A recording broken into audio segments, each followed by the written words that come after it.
Boy, that's success, eh? He got so much people working for him. Behave yourself. Now listen, that's success. The oh point my God, is, I want to commend you. Now that's plenty success. we have close to. I want to be like you.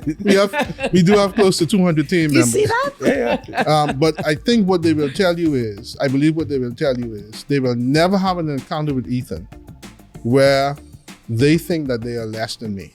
Wow. Never once.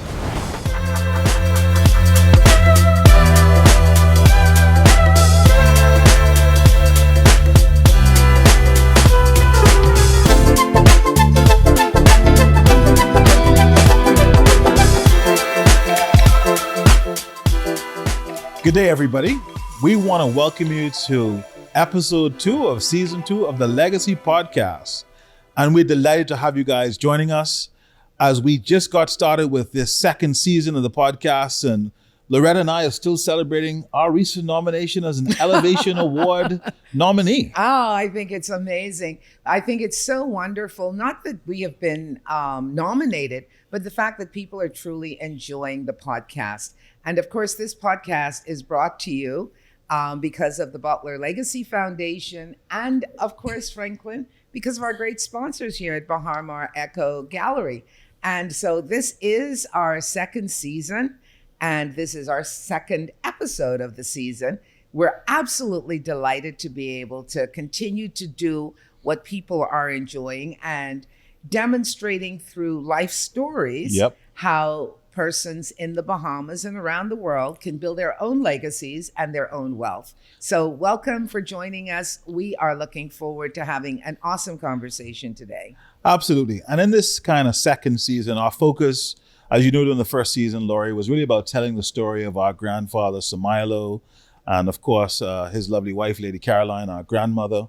But during this season, we're really going to be focused on this idea of entrepreneurship and how, in some ways, the legacy of Sir Milo and our respective family business have really helped with the areas of mentorship, entrepreneurship, creating generational wealth. And so I'm delighted. Well, I think it's so amazing, the guest that we have today, because when the camera goes on him, even though he doesn't carry the last name Butler, sometimes people call him Butler because he's been a part of our family for so long, having worked, talk about mentorship, having worked under your dad in particular at Milo Butler and Sons. We are so privileged today to have our extended family member, Bishop.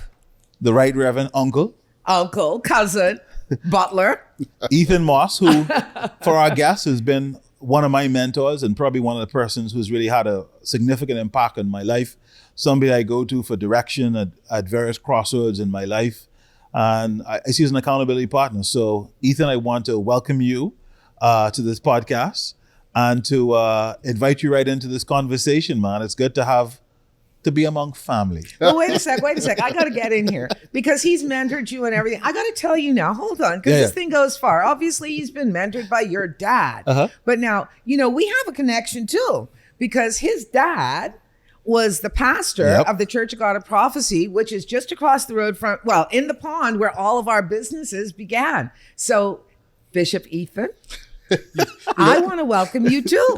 I thank you for welcoming me. You're welcome. And Ethan works just fine. Okay, it's really an honor to be here, and even be in the conversation about the legacy of your grandparents and your parents. This for me is a privilege, I must say.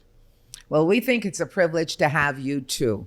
And I don't want to make fun of this, but we know that Ethan has been around the family for so long. Not only does he look like us, he told me that last year somebody walked up to him and called him Mr. Butler. So whether that's because he's such a success story in and of himself, or whether he just looks like us, we want to say we're so happy that you joined us today. Absolutely. So Ethan, you're basically a living legend. And I don't know whether our guests necessarily know when I say that what that means, because I say that in the context of legacy, right? I think you have certainly shared with me many times before how the legacy of Sir Milo and my father, Franklyn, has really impacted your entrepreneurial journey. Sure. Why did you take our guests on how your journey from Milo Butler to where you now run multiple units of gas stations and investing in properties, etc.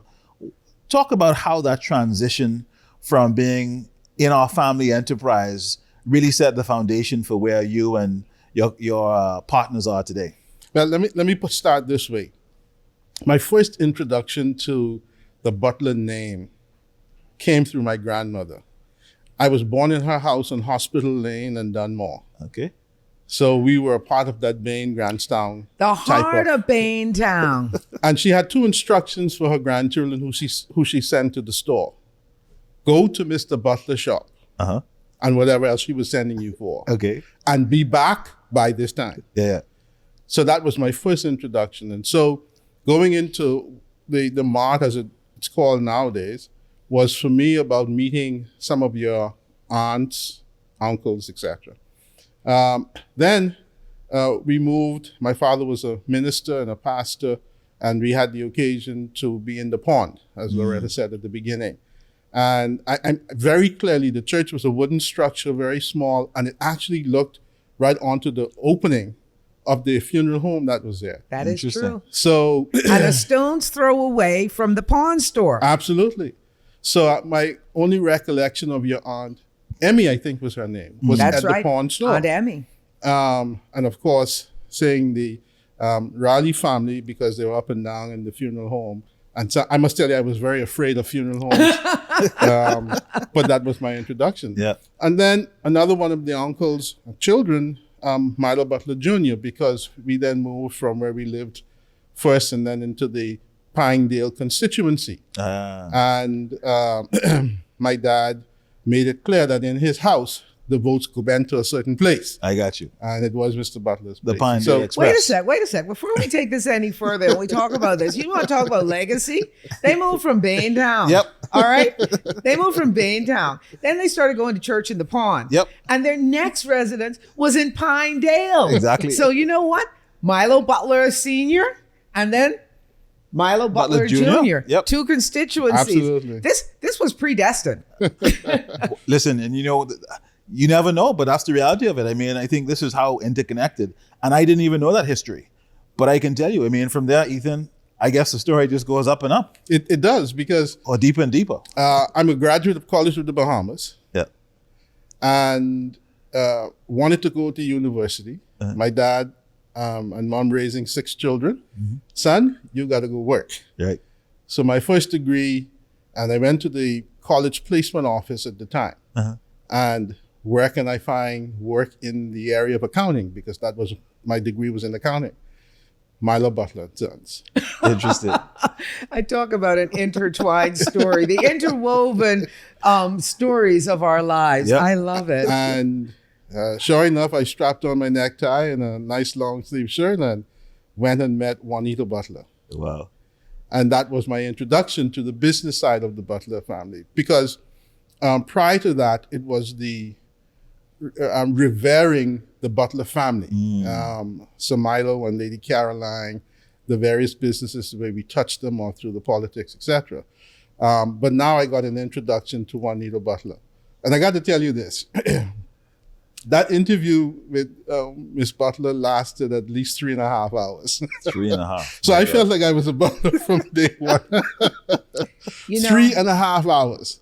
And it's interesting because, as you well know, and for the benefit of our audience, she was an educator. Yep. Correct. And so I guess one of the things, and she sort of ventured into the family business upon her retirement, but she was also a very astute person. So I'm sure she must have tested you on every aspect of accounting that you could possibly tell her about, because she wanted to know that you were the person. Not just accounting, but it was life.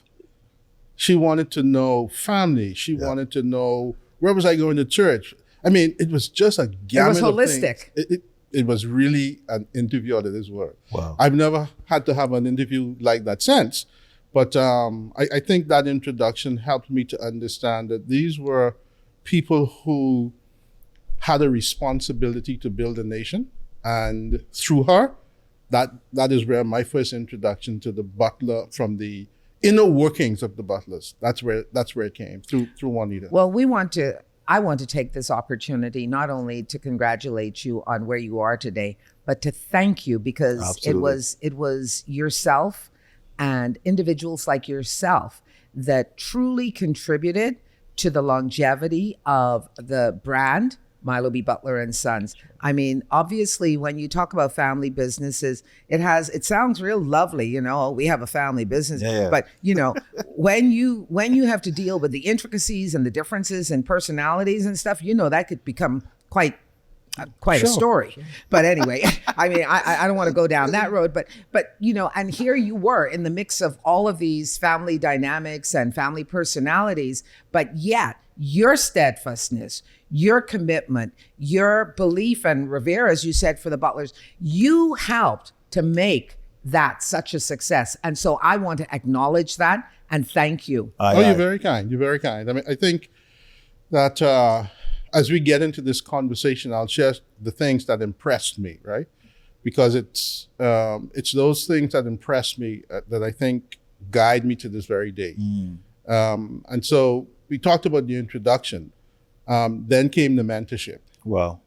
And one of the first things that happened for me was that, can I call it the mystique of the Butlers? Yeah. Was all of a sudden normalized to everyday, hardworking, industrious people who cared about people, and they were tough in their caring. Wow. You mean like tough love? Tough love. So not entitled? Oh no. Interesting. Oh no.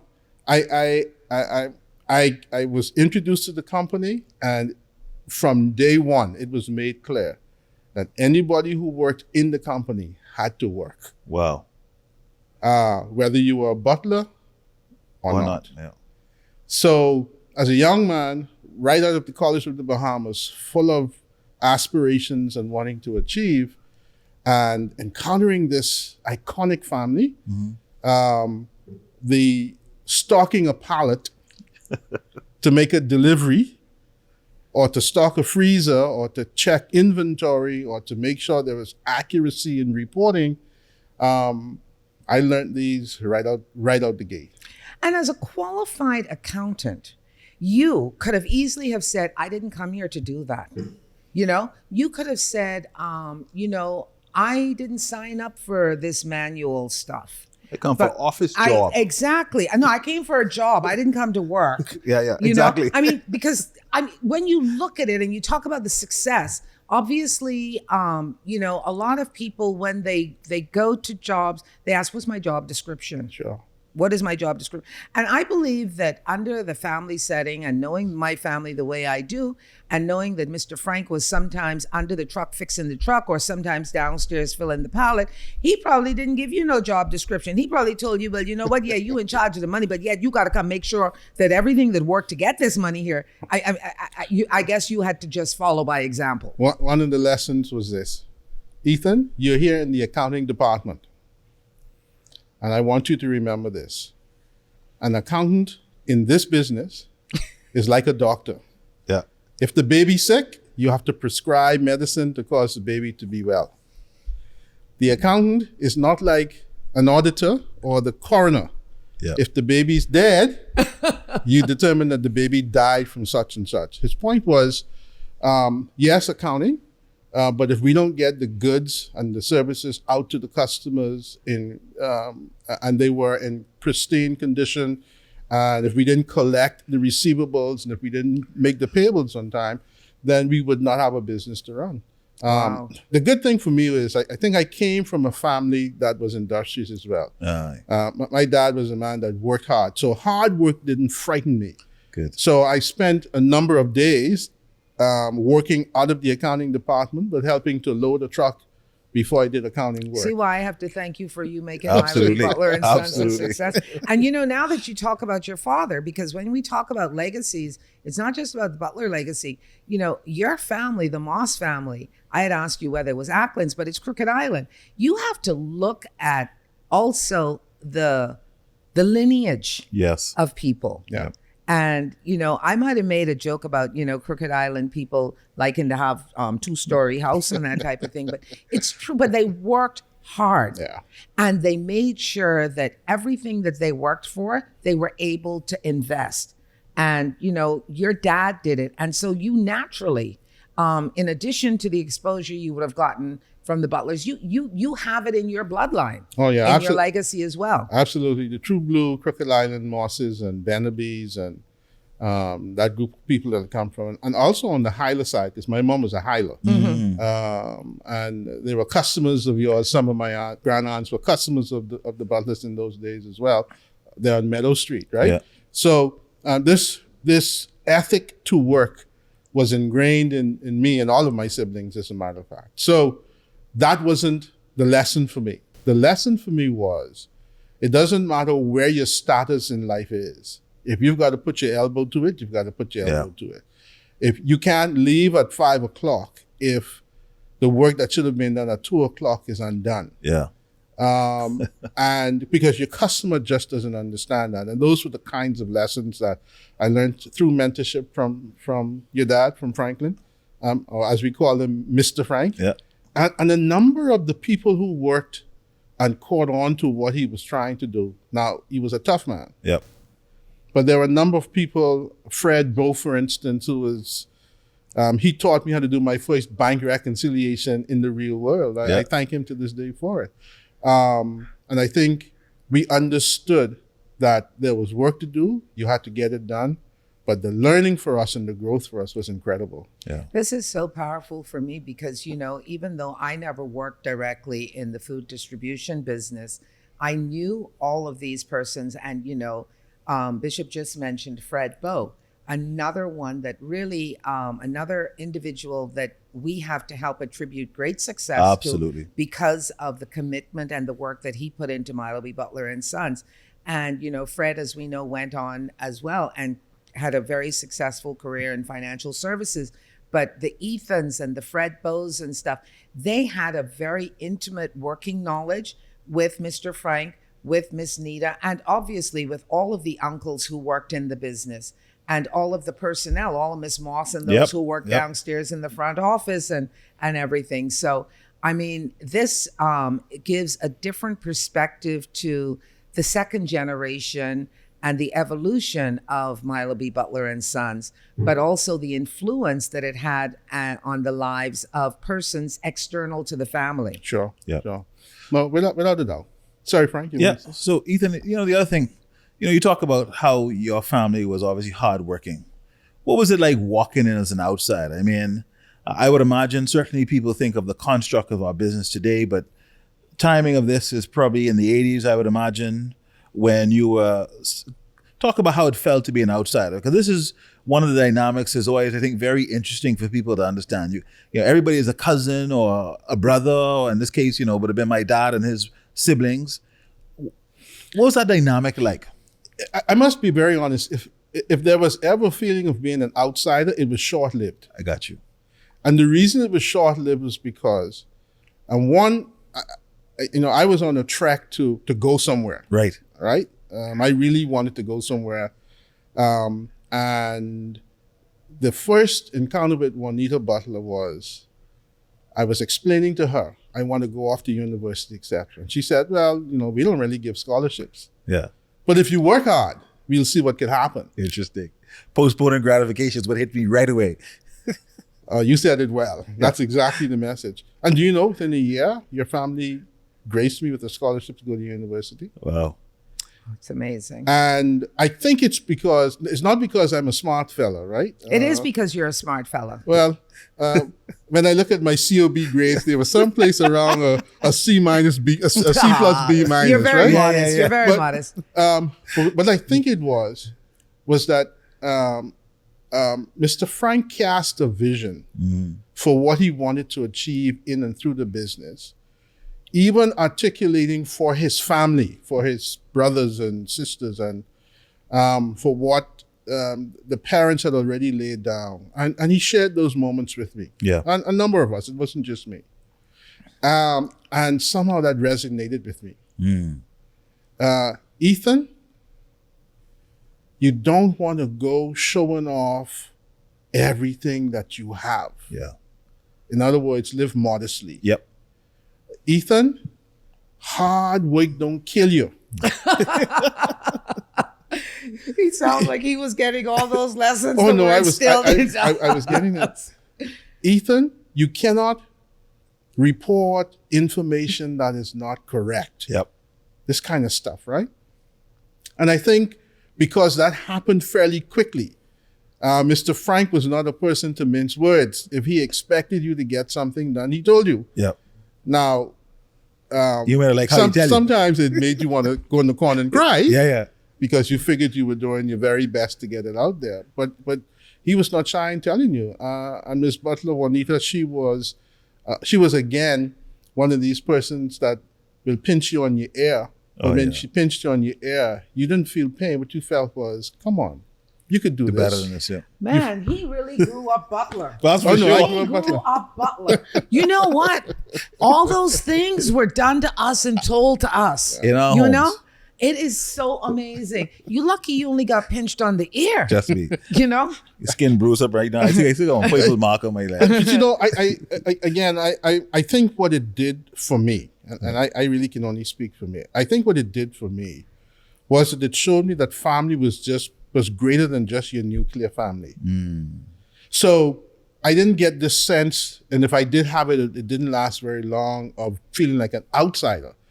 But what I did understand very early on was that there are things that can be achieved. There are places where you can go, but you've got to put in The work. the time and the work to get it done. How did you feel? Because when you started, obviously, and I found this to be really interesting. When you started, it was your first job. You were young. You obviously didn't know all the intricacies of this. And when they decided that, you know, obviously you demonstrated a lot of commitment and goodwill for them to send you off to university. How did you feel about that at that point? Oh, wow. It kind of causes me to have a moment even now of, wow. A moment of gratefulness. People who worked hard, had resources to be able to invest in young people. I felt like what I learned about Sir Milo and what he did for his people in his country, I felt as though I was a part of that. The story, and I don't quite know the details of the story of Sir Milo insisting that the young lady get a job at the bank.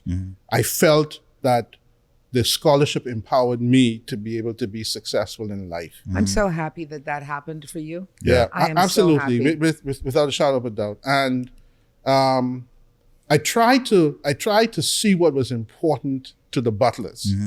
It was important that you didn't damage inventory. Yep. Because you can't sell damaged inventory. So I tried to be careful when learning a forklift not to damage inventory. And I think working on a Saturday to get the job done meant something to Mr. Frank. No question. Because like I said, I don't know that I was that smart. I was just prepared to put in the work to get it done. I don't know if you realized it, but you know,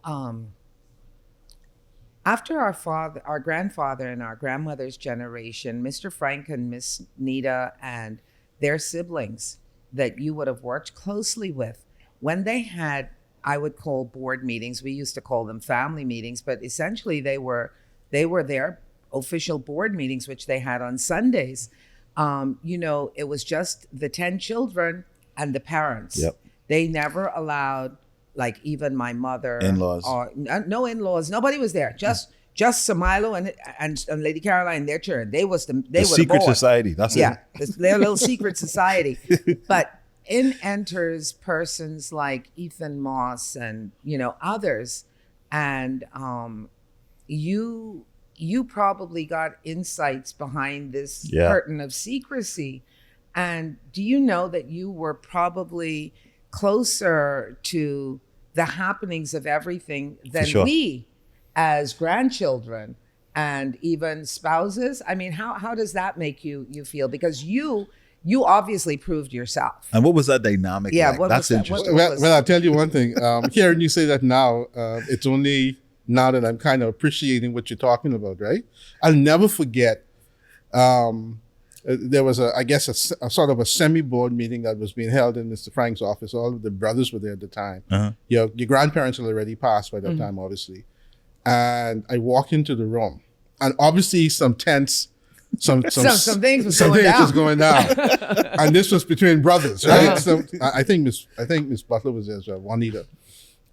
So whatever was happening, and in walks Ethan, and I was called into that room. And I'm going, Lord, what is this? What did I get wrong? Yeah. And Frank called me in, and he called me in to explain certain things. And then Mr. Joe engaged me, which is another one of your uncles. Yeah. And so I was in there a little bit longer than I think a non-butler was permitted to be in one of those meetings. That's true. I walked out and I felt, okay, maybe I am a butler. and obviously they needed your expert input into whatever that was being discussed. And so I believe that you were privy, obviously that demonstrated you were definitely privy to some of those inner workings. And, like Franklin said, did you ever feel like as an outsider? No, it didn't make me feel like an outsider. I felt as though I was a part of the business. I never thought that I was a butler. I must be very honest with you. I was clear about that. What I did feel, and to this day still feel, is that I was let into a very closed space and allowed to make a contribution. And obviously I could see what those meetings and those contributions. Well, we appreciate you a whole lot. Yeah. I can tell you that. So, Ethan, obviously with this dynamic, you had the benefit of seeing Milo, Lady Caroline, to some extent. I know not actively involved at this stage, right. But also obviously the siblings worked together, and then the beginning of G3 coming into the business. Talk to me about this conflict of nepotism versus a meritocracy. Like, what did that start to look like? How was that dynamic managed by these siblings, right? Who obviously had their own children. I think all of my uncles for sure had children. My aunts generally did not have children. But what was that like? And what were some of the tensions that were drawn out as the business started to transition into G3? Well, I tell you, it was tough to see some of the dynamics at times. I must be very honest with you, because that's when I felt, okay, this part of the conversation, I should be outside and not inside, right? Because family dynamics are family dynamics. Yeah. You have differing views and ways things were approached. Mr. Frank was very focused on the performance of each of the entities that he was the president and overseer for. And then I think the uncles who worked in the business, they had to answer to him or answer to the grouping. And that became, that's a bit tense for me to observe. No, and that therein is the challenge when I say, there are so many different dynamics, because personalities, even though they're willing to work hard, and I don't want Franklin to put you on the spot there, even though they're willing to work hard, we still come with a bit of entitlement. Well, my last name is Butler and da-da-da-da-da-da-da, and maybe I don't have to do this, or maybe I want to do it my way and that type of thing. And I think that can actually impact the authority, if you will, of the CEO, because, at the end of the day, we don't always differentiate business from family. It's like, okay, so yes, you in charge, but you only my brother. Or you only my sister. And what I want to share really for the benefit of our listening audience is my dad, who you talk about as the president at this time, is the 7th born child. That's right. He's the 7th. So he and the oldest child trying to get his siblings to come together and to follow a process. He's the 7th child saying to the older ones. And I think about that in the context of G3, where people face, who you think you is? You ain't know nothing about this story. I mean, that's the first thing I tell people now. We can shame you based on the fact that you ain't know nothing. Never mind that you have an obligation to tell me what I don't know so that I could benefit. But so this whole idea of nepotism is I think that there is an absolute need for family businesses to set out the course by which family members interact with the business. Yeah. How you move from one level to the next. Without question. How you are remunerated. Yep. And it should be as much as possible arm's length, where if you are hiring somebody else equally qualified, that they will be no different than you being hired, right? Mm-hmm. So, as I think about this, the question becomes, where should you really focus your concern? Through what you own as a shareholder or what you are managing as an employee or as a team member? And if that message could ever get through, I think you'd have more and more successful family-owned and managed businesses. I think you are onto a very, very good point, both of you, because really there should be that written book. Yeah. You understand? Manual. Guideline that within the business environment, family or not family, an outsider cannot be held to a higher standard than a family member. Sure. They all have to bring the same level of value to the business. And I think this is where in legacy companies, legacy families, this is where we sometimes have huge breakdowns, even today, because persons are more feeling entitled as opposed to being qualified. Absolutely. If I take my son, who I want to transfer shares or the ownership to in my business, if I take him and he's not qualified to manage the retail end of the business, then what I'm doing is I'm setting him up to fail. Yeah. That's right. And so I think if there's something that I could say back to the Butler family, or say to my own family, or anybody else who sees themselves as part of a family business, it would be this: never set up your family to fail. Yeah. Because if you set them up to fail, you've actually set yourself up to fail. That's Absolutely. right. And you will never create that legacy, that continuation. Precisely so. That sustainability of the brand, of the name, of the family. Absolutely. Now that takes a bit of maturity. Yeah. Because now come December, or come when we have our family meetings, and it pained me that you didn't give me that promotion, or you didn't actually hire me, etc. And we have to break bread together as family. So it does take a bit of maturity to be able to administer that kind of discipline in the business, if you're the person responsible Objectivity. to maintain objectivity. And then for us to have a really good time as family members. Yeah. But it is possible. You probably won't get it 100% there, but it is possible. Well, in my view. I'll tell you what I can tell you. When you look at certain businesses, Milo Butler and Sons, when it really started, the 10 children lived above the store. Yep. Okay. So the house was upstairs, the work was downstairs. All right. When my father started his business, same thing. We lived over the business.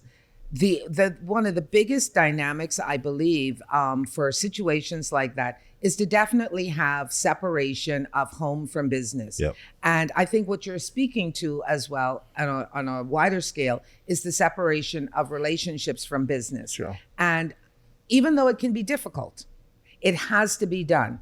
Other than that, like you said, you're setting not your family, but also your legacy up for failure. Absolutely. So, it's very, very important that it's always maintained to the highest standard of doing business. Yeah, and let me just add this too, because this is something that to this day I took from your family. There's something that the Butlers did, and I don't think you realize that you were doing it because you were in the moment of doing it. And I say you, I'm talking about your parents and even Milo and Lady Caroline. There was a vision cast about what the Butler business is really all about. Yeah. That was bigger than the money. family itself, yeah. Bigger than money. Bigger than money. Yeah. It was bigger than family. It was a national service. Wow. Your granddad, for me, for my grandmother, for my parents, was somebody who demonstrated that, oppression and all of that stuff that his generation fought against was not the way we ought to live or the things we ought to live under. Your business was about that as well. It was about creating something that worked as the people who we are in our country. If we do this together, if we harness our collective skills and abilities, etc., we can do what anybody else could do. And so the vision that was being cast for Ethan, as somebody who was not a butler and coming to work there, was not only do you have the responsibility to work hard, you also have the responsibility to build your country. Yeah. Wow. So for me, the reverence I had for Milo and Lady Caroline and all they represented for the country, when you break it down into everyday movements of work and earning a living, etc., that was how you contributed to your society. You don't get the job, and because it is your family's business or because it's a government job or because it's something that was handed to you, you go there and you take your time or you do what you want to do or don't submit to the leadership and that sort of stuff. And so there was something your family was doing for Ethan, but especially, it was casting a vision that was bigger than the effort being made. So it was easy for me to submit to that vision. Gotcha. So this is so interesting because, let's move on. Here is Bishop Ethan Moss today, very successful in his personal life as a Christian, as a churchman. But what a lot of people don't understand is that your separation from Milo B. Butler and Sons transitioned into a whole success story of its own. And I want you to speak to that because your business, I imagine now, is also in second generation with your family. Huh? Certainly preparing for it. That's for it, yeah. Preparing for second generation. Tell us about that. Now, you've told us all these lessons because you said for Ethan, and you're just making my heart sort of swell with pride to know that Uncle Frank and those helped to mold this very successful man. Not just success from a business perspective, but also from those values that Sir Milo espoused, being a churchman and everything. You're like emulating all of those values. I grew up in church. I came to my work family, the Butler environment, and church was a part of that as well. Yeah. And I was very clear that was an important part of their existence as well. But let me tell you, it was a moment of mentorship. Franklyn Augustus Butler, in his frustration to get the business running the way he envisioned, he said, Ethan, the issue for us as a people is not to find the resources, but it is to find the people to manage the resources. There was something that dropped on my shoulder, and I can only describe it as that. If we were in church setting, I'd tell you it was the Holy Spirit that said, Ethan, go and create the people. Yeah. So the transition for me was about taking all of the lessons that I learned. By the way, some of the forms that we use in our business today, the thinking behind those forms came out of Milo Butler. I must tell you. Yeah. So something dropped on my shoulder. Go and create the people. But this is what Sir Milo Butler did. This is what Franklyn Butler was all about. He was interested in helping his people to be better managers of the resources that they have, and not to take it and Squander it. Thank you for that. That's the word they use a lot of, squander. Yeah, exactly. I was going to use a different word, but but still.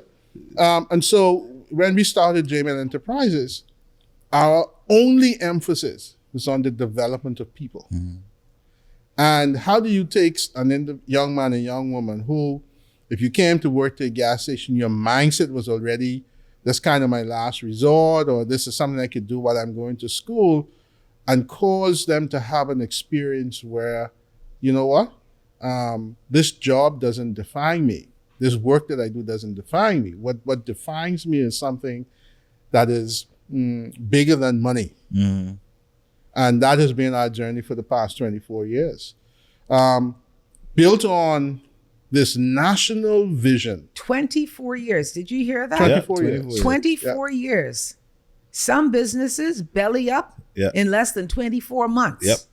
And I will add, and maybe this is a maybe this moment helps me to appreciate the 24 years as well. The industry that I'm in is a very difficult industry to be in for 24 years. Very, very Especially difficult. when you see gas retailers wanting to go and picket against the government and say because they cannot make the margins and Yeah. still, and I'm not giving them wrong. I'm just saying to be able to sustain those thin periods when there's very little profit coming in. Yeah. I learned, again, at Milo Butler, and because our economy is a small economy, all things considered, that this concept of turnover is the concept that allows a business to thrive if you understand turnover in a small market economy. If you don't, you will have aspirations to make $1 million a year, and that will be your burial. Absolutely. For life. Absolutely. But again, I learned this idea of turnover right in the belly of Milo Butler, if I may put it that way, because I had no clue. I thought once you get in business, you make tons of money, and then you make you'll have a lot of revenue, and then you'll make a lot of money. In our economy, and especially in this business I'm in, turnover is key. And when you are controlled in margins as we are, Narrow margins. it's a very difficult business, and we are a serious So crossroads tell us right about now. discipline. So the discipline comes with understanding. There was a commercial that used to say, "What's in your wallet?" Understanding what's in your wallet. Yeah. Too many of us don't pay attention to what's in our wallet, what we possess, what we have, and what we are actually keeping from business activity. We focus on our aspirations, and we begin to spend accordingly. But if you discipline your thinking about what you actually have and what you are actually managing, and use the biblical principle of growing it bit by bit by bit, you have a better opportunity to be in for the long haul. I mentorship people who come forward and say they want to borrow money to do this, or they want to borrow money to do that. And, it is so funny because, just listening to you, it just sort of reminded me that, one of the things we were constantly taught was this thing of delayed gratification. And you're talking about, basically, that's what you're saying, what's in your wallet. We cannot spend what is not, if we spend what is not in our wallet, we will create a problem. Absolutely. Because you're spending more than you have. Absolutely. And even if it is in your wallet, if you spend all of it, you have nothing in your wallet. Absolutely. And we were taught, and I keep saying we, I mean as a family, that first of all, we were never given our wants. Yep. So the delayed gratification was like, delayed mean like when you could go work for your own self, then you could go get it. You understand? Yep. That was our delay. And then we were also taught that the only thing that the family was committed to us on were our needs, not our wants. Sure. Because we were always taught that Mr. Want never end. That's only Mr. Need. Yeah. And so, when you try to instill this to young people today, I right here thinking about this. They'd be like, boy, she crazy, eh? Yep. So I wanted to say, like, people would come to me and they'd be like, oh, I want to borrow this, I want to borrow that. But if you have a few $100s that you want to turn over, when you talk about turnover, you start small. Yep. You start small. You invest that few $100s, don't you? And then you see the turnover from that. Then you go invest a little bit more. And isn't that how you begin to grow from small? Absolutely. I mean, that's how we were taught. Absolutely. And the principles never change. What you and I have to be wise and smart about is how you take that principle and relay it to a mother who has 2 children. Yep. She's out of wedlock, and she's trying to face paying the rent and getting a car to get to work in order to pay the rent. And so we have to be smart in terms of how we help her to break the cycle. Yep. And I must tell you, again, this legacy that we are celebrating through this podcast, to me, was really about how do you break the cycles of life that will trap you in, because, for instance, consumerism does not like you. Yeah. It needs you to survive. If you don't understand that principle, you'll get trapped into it. Yeah. And you have to teach this to people who are hurting. How do you teach this lesson to people, especially nowadays? And so I take the principle, delayed gratification, and I say to a young man, a young woman who are trying to borrow money to get their car, and Mr. Moss, we can get a nice cheap one from Japan. And I remind them, well, the insurance still has to be paid. It still has to be licensed. You still have to have something set aside for maintenance of it. The tires will need to be changed. By the time that $6,000 car lands and you're trying to borrow that $6,000, in 6 to 8 months, you will have something that costs you $8,000. Do you qualify for $8,000? Can you finance $8,000? And when you start to break down like that to them, then you face them. Yep. And the facing of them is, look, here's how we're going to break this cycle. That same money for the next 6 months that you intended to use to buy a car, still catch the bus. It ain't gonna get no easy, it can get tough. Yep. You still got to leave home with your children in tow. But guess what? If I can help you to save that, then boy, you'll be a lot further ahead in that same period of time. That is awesome. Wow, what a story. So this is how, when we talk about not just creating wealth, but definitely teaching how to create wealth. Boy, you're smart. You are very smart. And I appreciate that. Well, I appreciate you for saying so, but yeah. I want to be very clear about why I am informed this way. I am informed this way because by the grace of God, I would say, my journey that connected me with the Butler family and through the mentorship and the example that I was able to see up close helped me to be who I am today.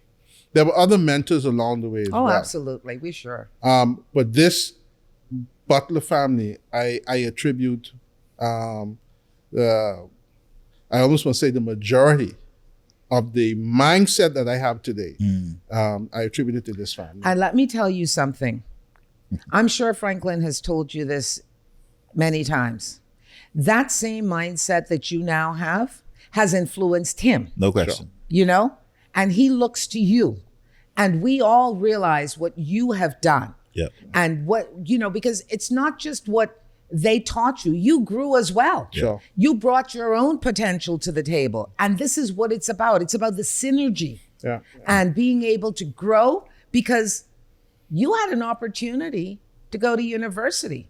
Yeah. Miss Juanita had that opportunity, but Mr. Frank didn't. Yeah. But you know what? He had the common sense, the hard work, and he had the ability to have vision. Yeah, absolutely. So we really appreciate all those ingredients. I mean, that's a lot of ingredients going into that created not just you, but Franklyn and others. Absolutely. And so we really like that. I don't know, as you move forward in your business, because you're creating the Moss legacy, which is going to be like the Butler brand or bigger. Absolutely. Tell us about your children. Yeah. Do they have aspirations to carry your business on? And how are you preparing them if they are?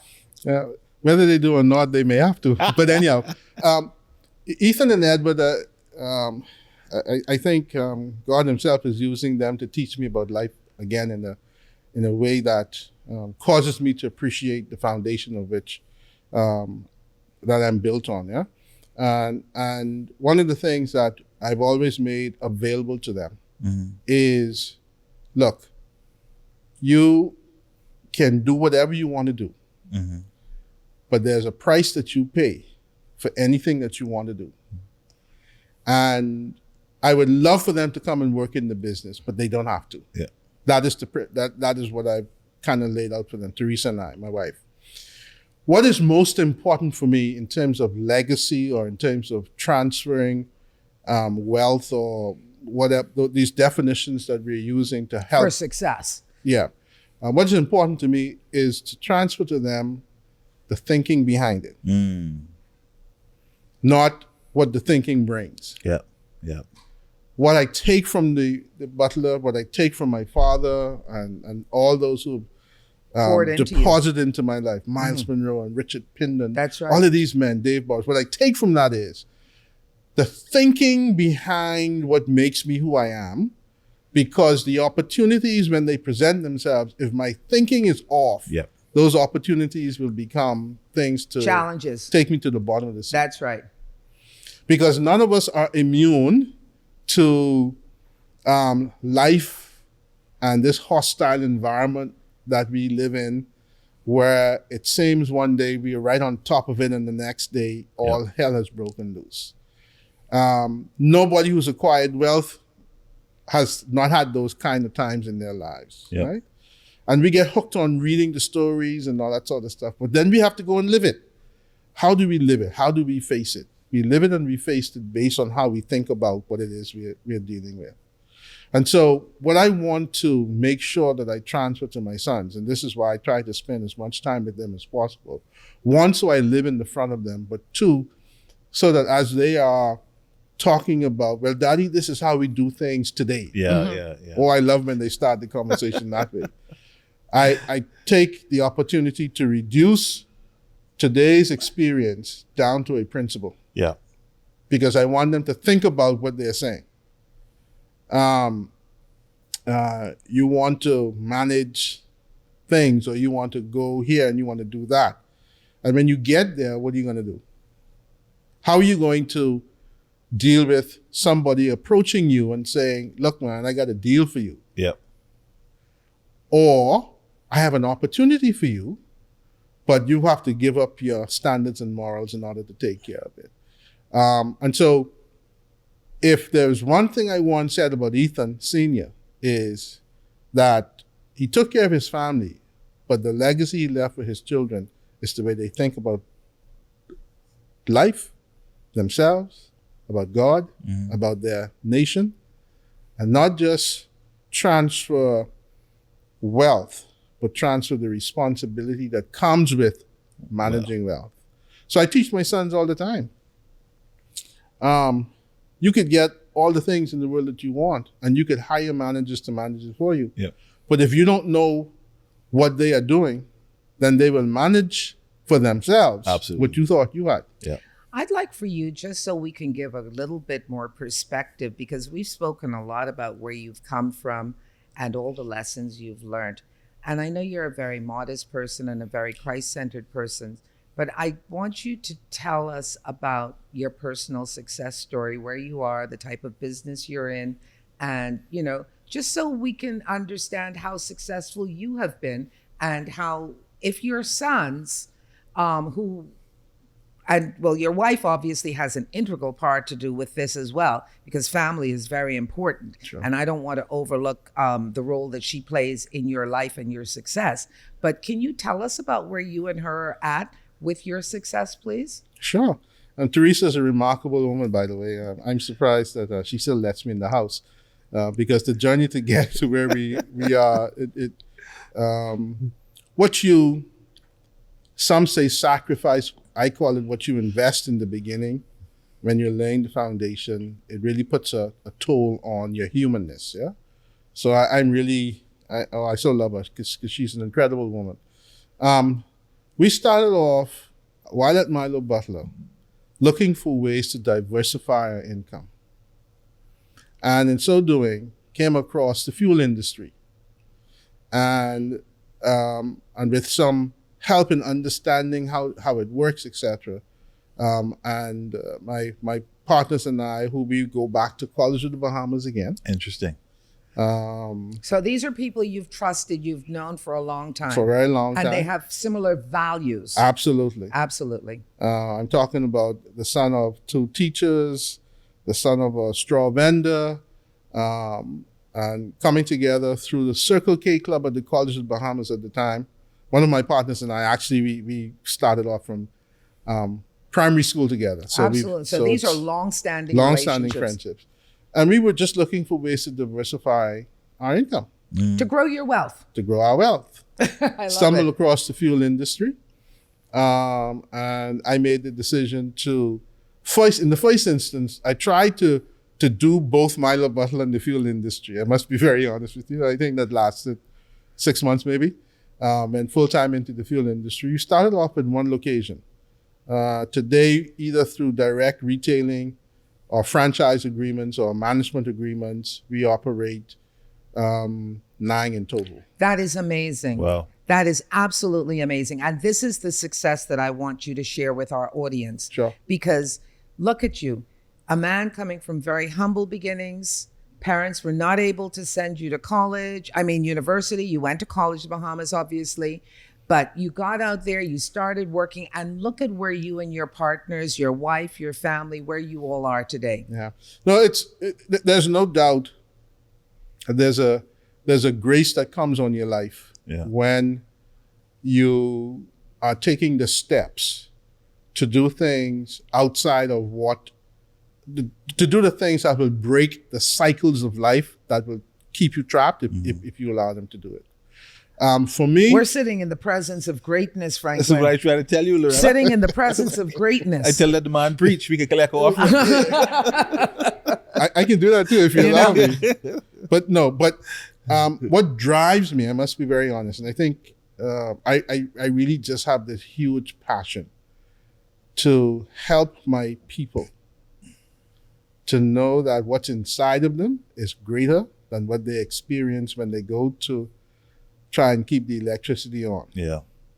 And so those persons that work within your organization, I don't know how you whether you look at yourself as being employer, employees, or team members, or however, but I know that obviously you're working in concert together to create this, but every person is important. But the young man or young woman that is pumping gas today at one of your 9 service stations, how do you impart to them that they can be an Ethan Moss, in the next generation, the next 20 years? Franklyn didn't warn you we could be until 8 o'clock tonight, right? But we have a very simple process, and we are working on developing or finishing our curriculum. Yeah. The first thing we do with a team member entering our organization is exactly what Milo did with that young lady who he insisted had the ability to work in the bank. And I'll tell you her name. Her name was Pauline Allen Dean. Pauline Allen Dean. Thank you for the first black female to work out front in the Royal Bank of Canada. Yeah. Wow. Well, in both their honor, in our organization, the first thing we do, and I do this personally, is once the application, interview, and hiring process is done, I sit that person, that human being, that resource in a room, and I ask them a very fundamental question. Who are you? It's the simple success to our business. I ask them, I look them straight in their hearts, and I say, who are you? Can I tell you, over the 24 years we've been doing this, most people that I've ran into don't know the answer to that question. And that should be the simplest. Amazing. Most people that I run into that know the answer to that question don't live the answer. Most people that I run into who know the answer, they don't live it, wish that they do. Because the day you can have a definition of self is the day you are free from the system. Yeah. Wow. And so this is what we do in a gas station. Repeat it again, please. Yeah. Simple process. This is very, very important for this podcast. This is profound. Can you repeat that again, please? I will attempt to do it. Yes. So about the first knowing yourself. So the first thing that we do is we introduce our team members to themselves. As a matter of fact, in order to be a part of our team, not only do we face them with that question, but they must answer it, and we keep that answer on file. Wow. And as I say to them, the day you get mad at me because your paycheck came short, because you didn't balance the register properly, and Mr. Moss, I want to see you. Please come. Yeah. I will listen to you, and then I will pull out your who am I statement, and I will have you read it back to yourself. Who do you say you are? If you made a mistake once, learn from it. Yeah. Don't repeat it. So don't come back to my office for being short again. Interesting. We've produced, in my opinion, some of the most qualified cashiers through our system because we refuse to allow them to think of themselves that they cannot balance. Yeah. Amen. Based on their home. Or that they are the mistake. Or that they are the mistake. So you Let me commend you again. Not only are you now a living legacy, I think good and effective leadership creates new leaders. For and sure. this is what you're doing. Yep. Well, thank you for saying that. I think that what we want to be conscious of is that we have a responsibility to build our country by There building, you have it. And by you're building our people. and creating leaders. And so if you come to a gas station and think that it's menial work, the first thing we're going to attempt to do is to get your mindset to understand there's no work that is menial. Oh, beneath you. Yeah. My son today, he is done with his master's degree, the eldest one. He's done with his master's degree. He has the opportunity to work on the OPT program, having completed his degree. And the happiest time I had with him is when he called and said, "Daddy, I cleaned in toilet bowls." Yeah. And I'm going, yeah! So explain to our audience what the OPT program is. It's a program that once you've done your degree in the United States, you have a year of That's right, to be internship. able to tell them.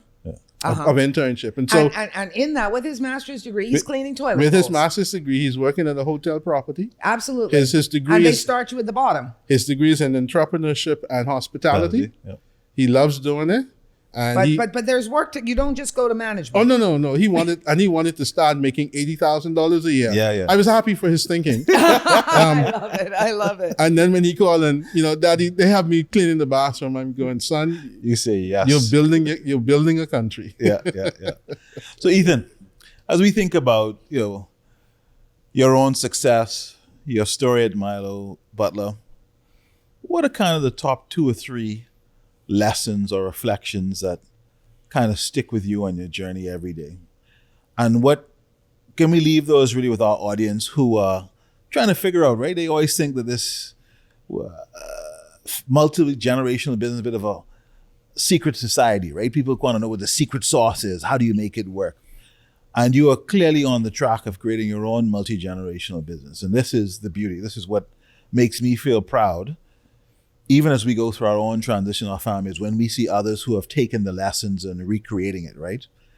What have been those kind of top 2 or 3 values, principles, stories, lessons that really sit on your heart every day around the legacy of the Milo Butler story? I think number 1 for me, and I share this from my heart to all those listening, is that as human beings, we have to see our humanness not as a weakness. Yeah. And if we recognize that as a human being, we were created human for a reason, that is absolutely a strength, then what that is going to cause us to begin to do is ask questions about ourselves and about life in general. So for me, if I could leave one thing, it would be your humanness is not a weakness. It's a strength. Go and find out what that strength is. And if you're able to do that, you will begin to break the cycles that are designed, or the systems that are designed to entrap you in life.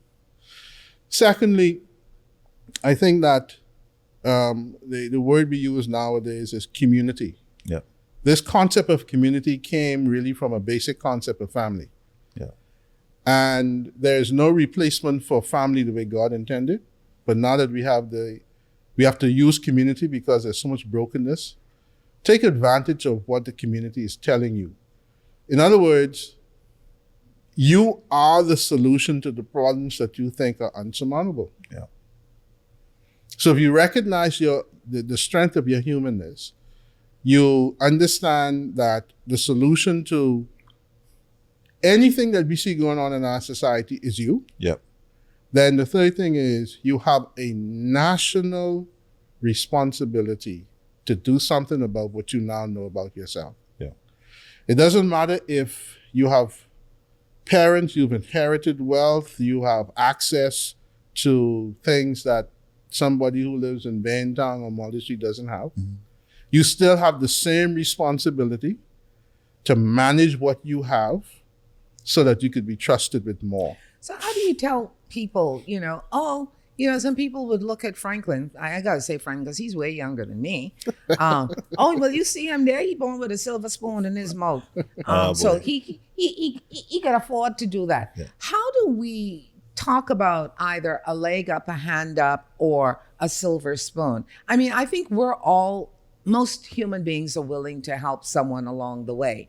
But, you know, how do we encourage them that, no, we were not born with a silver spoon? Or if you think we were born with a silver spoon, what were those areas within our village, our community, our family that fostered us to realize that in order to maintain that silver spoon, we had to work? How do we deal with that thinking? Because some people think they'll never get it because they don't have the silver spoon. I'm reminded today about a principle that we overlook, but it works. Franklyn, Loretta, and Ethan, no matter where we started and where we are today, have to live in the front of Jane, John, and Susan in a way that gets them to understand it doesn't matter what was handed to me or where I started. Yep. What's most important is, here's an example that you can look at, that you can be mentored by, that you can observe, that will help you to get where you want to go. Yeah. Your grandfather, Sir Milo Butler, and the men and women of that generation, they lived in the front of us. And they lived what they believed. Too many of us, we are either afraid or we don't like to live in the front of these young people. Mm-hmm. So my team members, for instance, now I can't tell you that I remember all of them by name, because they're Boy, that's success, eh? He got so much people working for him. Behave yourself. Now listen, that's success. The point is, I want to commend you. Now that's plenty success. We have close to. I want to be like you. We do have close to 200 team members. You see that? Yeah. But I think what they will tell you is, I believe what they will tell you is, they will never have an encounter with Ethan where they think that they are less than me. Wow. Never once. That is so powerful. And I'm really just pulling your leg. I'm so proud that you have such a large team. And you know what? I got a small team and I don't remember names. Yeah. So it ain't, you know, but I just want to commend you, because you see, the thing is, when you talk about living in front of people, yeah, I think you mean by example. That's for sure. The way we set that example. Mm-hmm. We could be out there showing off, or we could be blinging, or whatever the things is, you know, to make people think we've arrived. But I believe that we can live very successfully by also embracing and not being flamboyant, being humble, and willing to help others. You know, that's how I want to live in front of people. And I use the word or the expression "live in the front of," because it encompasses being the example, but it also means that there's a level of transparency that you must have. Oh yes, like an open book. There's a level of I want to say honesty, but I want to use a deeper word than honesty. There's a level of truthfulness that you must have with the individual you deal with. Yeah. Right? For instance, if you are a person, you have the ability to buy a brand new car, and you buy a brand new nice car, you should not feel guilty about that living in the front of your team members or those who you influence. Mm-hmm. But what you should be able to do is say to them, and they say, "Oh, you have such a nice car. I want to have a nice car like you, etc." What you have to do is say to them, this car has no value until you sit in it. Absolutely. That's living in the front of them. Right. So it's not the fact that I have a car that makes me who I am. I am who I am that makes this car what it is. But what about people who are defined by what they have? This I think is a part of why a lot of us do not achieve generational wealth, do not achieve success, because instead of us defining the car is defining us. Yeah. Or whatever it is, right? The car, the shoe, the house, whatever. Unfortunately, the book has already been written on us. There's an end to that story. And what I mean by that is, it really is incumbent upon us. And I say us because This is what, G3, G4? Yeah, T3. This generation that's influencing the next generation, it really is incumbent upon us to begin to be honest with ourselves about what the priorities are, what's important, and really how we're going to make a difference to the next generation. That we have to have that come to ourselves moment in our lives before it's forced upon us. Yeah. Or we will live like some of us may be living now, afraid to go anywhere, do anything because of the symptoms that we see in our society.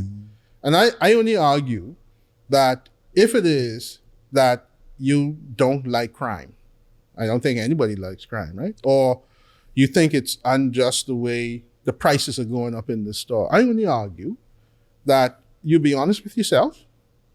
And if you are called to solve that problem, go and solve it. Yep. Not complain about it. Absolutely. Amen. Absolutely. Amen. And so living in the front of our young people simply means coming to a place ourselves that is really a place of honesty with ourselves. Great. Wow. Great values. Great values. Great. Ethan, thank you so much. This has been It's over? an Already? incredible podcast. Listen, I can tell you, we could have a whole sermon. We could start a church even, just with the nuggets that you shared with us this afternoon. And so I really want to thank you. As you know, you and I tell people, this is a confession. Whenever I go to Ethan's office, I need a day to kind of make sure I understand what you just finished telling me, because it's almost spiritual. It is spiritual oftentimes, but you feel like you really have to contemplate and examine yourself to really appreciate the message. And I think much of what I heard today, I'm back at that spot where I'm examining myself and asking myself, boy, am I living with transparency? Absolutely. Are things defining me, or am I defining the thing? Yeah. Are you living in front of your team? Absolutely. And I want to thank you again, Ethan. Not only has this been a great podcast, this has also been a learning lesson for me. I've learned so much more about you. Yeah. Wow. And obviously my appreciation now is even tenfold. But, you know, I think that Franklyn has always told me of his great admiration for you. And, you know, the brief time that we have interacted, today you've just been so profound. You're a professional in your own right. You're a success story in your own right. Your values, however, Absolutely. have been consistent. And I think that that is a huge part of your success. You have God as the center of your life. You have all of those strong family, community, or village values, whichever we want to call them, behind you. You're setting a good example for your team and your family ahead of you.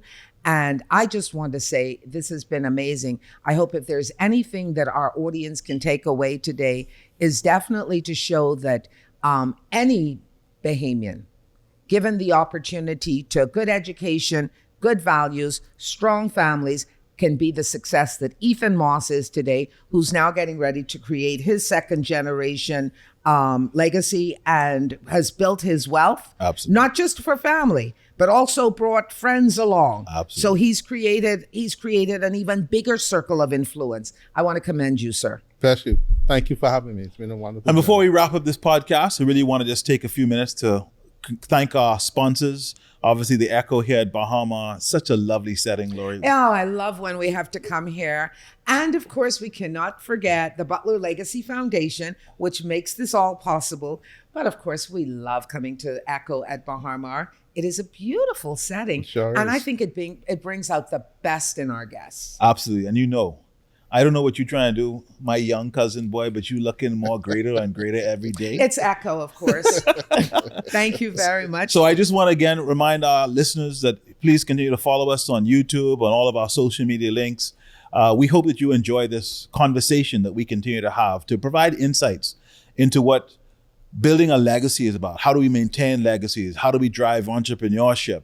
And so we really are delighted to have Ethan Moss here today, but we want you to remain connected to us. Follow us on YouTube, and we're delighted to be back with season 2. Thank you very much, Bishop. Thank you for having me. Thank you.